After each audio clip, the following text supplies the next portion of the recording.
இவ்வளவு அடி வாங்கியும் கம்பீர் இன்னும் திருந்தல.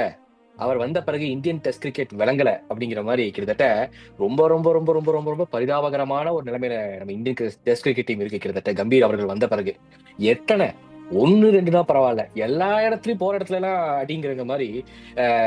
இவங்களோட ஆஸ்திரேலியா கூடயும் 3-1 தோத்தோம். நியூசிலாந்து கூட ஹோம் சீரீஸ்ல ஒயிட் வாஷ். சவுத் ஆப்பிரிக்கா கூட ஆல்மோஸ்ட் இப்போ போயிட்டு ஒயிட் வாஷ்.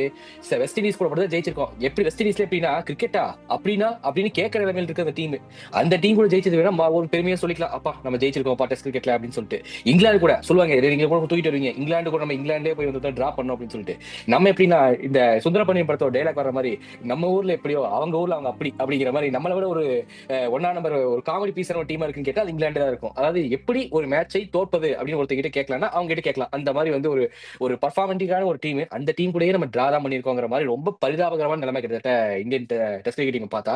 எக்கச்சக்க சேஞ்சஸ், கேப்டன்சி சேஞ்சஸ்,